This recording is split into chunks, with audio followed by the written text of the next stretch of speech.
Si deseas conocer la biografía de Emiliano Zapata, ya contamos con un video donde analizamos gran parte de su vida. Dicho video se encuentra en la descripción. Gracias.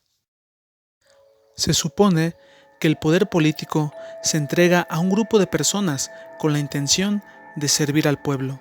Lamentablemente, muchos llegan al poder y se obsesionan al grado que les asusta la sola idea de perderlo, llegando a tomar decisiones poco éticas y bastante bajas. Fue eso lo que sucedió con el hombre que ocupaba la presidencia durante el año de 1919, obsesionado con gobernar y temeroso de cualquier voz que se levantara en su contra.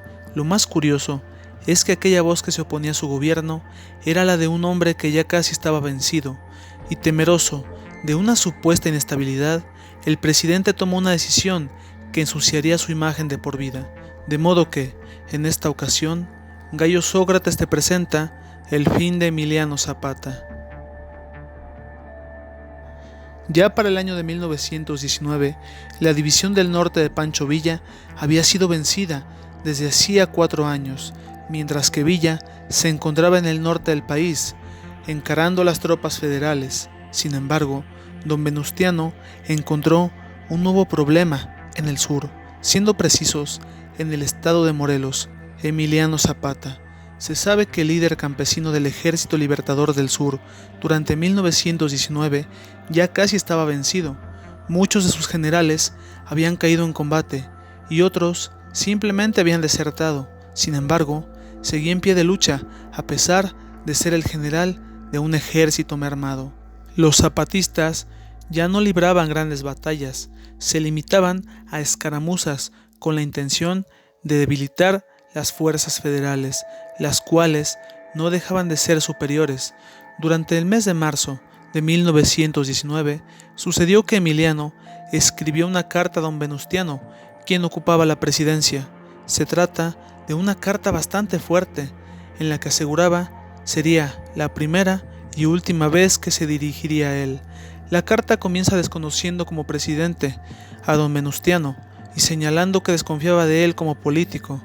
Mencionaba que el llamado primer jefe había convertido una lucha noble en un negocio para él y sus allegados, descuidando por completo a la población, mientras todos los discursos solo habían sido demagogia y mera palabrería.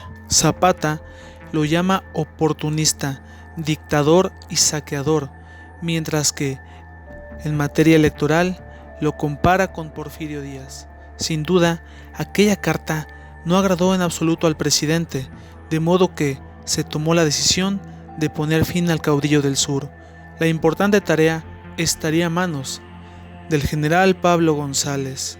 De esa manera, Morelos fue ocupado poco a poco por tropas federales. Sin embargo, no fue sencillo dar con Zapata. Fue así que entra en escena uno de los protagonistas de tan penosa conspiración. Se trataba de un militar llamado Jesús Guajardo, enemigo declarado de los zapatistas, al grado que en más de una ocasión había vencido a los jefes del Ejército Libertador del Sur, aprovechándose de que se encontraban débiles y carecían de armamento. De Jesús Guajardo no podemos decir sino que era un coronel de poca monta, simplemente un segundón bajo las órdenes de Pablo González. Sucedió que, en una ocasión, durante su jornada militar, Guajardo se encontraba bebiendo en un antro de mala nota. González se enteró de ello y llamó su atención, humillándolo por tan vergonzoso acto y llevándolo a prisión como castigo. La noticia de aquel incidente llegó a oídos de Zapata, a quien le comentaron que desde hacía tiempo Jesús Guajardo no estaba complacido de servir al ejército federal, sin olvidar que tenía bastantes hombres y armas. Fue así que Zapata comenzó a escribir al coronel, sugiriéndole que tal vez podría unirse al ejército del sur. Guajardo se expresó maravillosamente de Emiliano, indicando que sería un honor encontrarse bajo sus órdenes. Siguieron comunicándose hasta que tuvo lugar un primer encuentro. Se sabe que Emiliano no confiaba de todo en un federal como Guajardo, de modo que le pidió una prueba de confianza, la cual consistía en fusilar a un aproximado de 50 soldados federales que habían causado problemas al zapatismo, lo que Guajardo aceptó de inmediato. No solo eso, sino que Zapata le solicitó la entrega de Victorino Bárcenas, un antiguo zapatista y traidor al movimiento. La forma en la que el posible aliado cumplía con las demandas de Zapata era algo que liberaba ciertas sospechas, sobre todo porque no era normal que accediera sin presentar alguna duda o inconformidad. Lo que Zapata no sabía era que aquella discusión entre Pablo González y Guajardo había sido una simple comedia, mientras que las supuestas simpatías de este último por las ideas del zapatismo solo eran una coartada que había sido sembrada con antelación. Lo más grave fue que los federales fusilados por Guajardo eran gente que se limitaba a seguir órdenes, y sobra decir que tanto el general González como el presidente autorizaron aquel acto. Siendo el día 9 de abril a las 4 de la tarde, Guajardo, acompañado por 600 elementos, dialogó con Zapata en Tepalcingo. Zapata, acompañado apenas por unos 30 hombres, le prometió que los federales que se unieran a la lucha contra el gobierno no perderían sus grados militares. Emiliano le ofreció un trago a Guajardo, quien aceptó gustoso y, sin dudarlo, le indicó que, al día siguiente, en la hacienda de Chinameca, ocupada por los federales, le entregaría 5,000 cartuchos y armamento que fortalecería su ejército, lleno de carencias.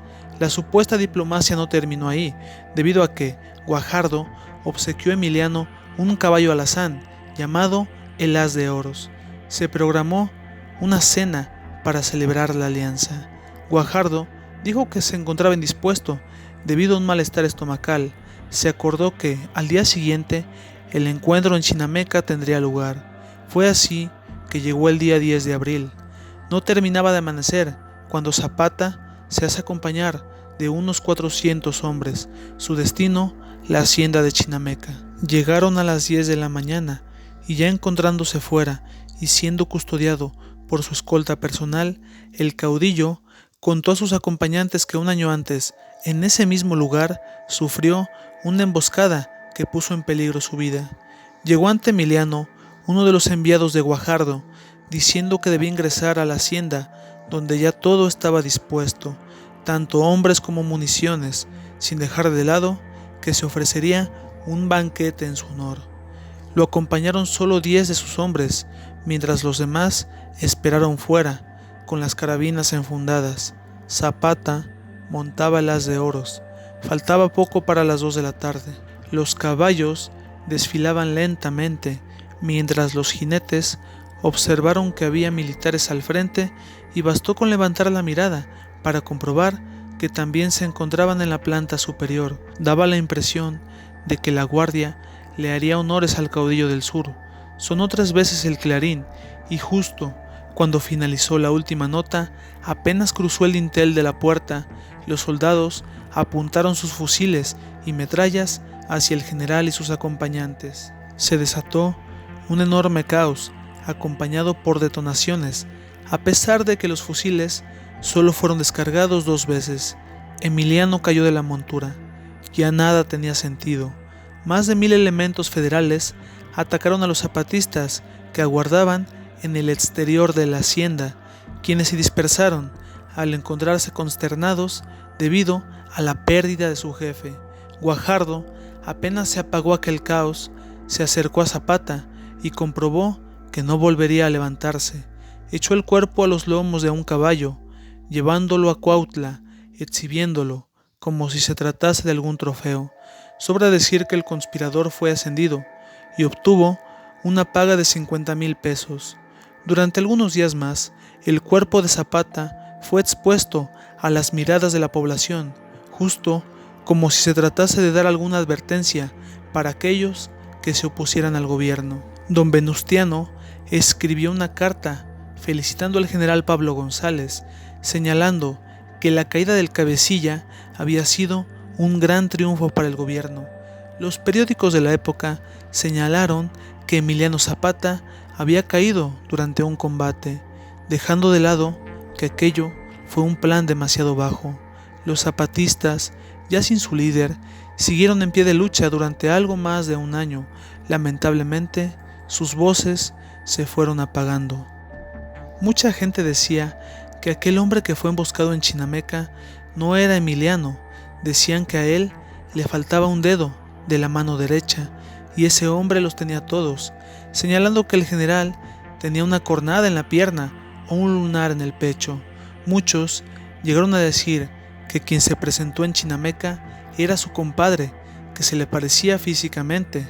Lo anterior solo es una prueba de ese estado de negación de los campesinos a causa del dolor de haber perdido a su querido líder. Siendo ya un caudillo débil en aquella época, el gobierno fue incapaz de vencerlo de forma limpia, de manera que tuvieron que tramar un plan de lo más cobarde. Lo que don Venustiano no sabía era que, dentro de un año, le sucedería algo mucho peor, debido a que Zapata cayó a manos de sus enemigos, mientras que el todavía presidente se vería condenado por sus propios aliados.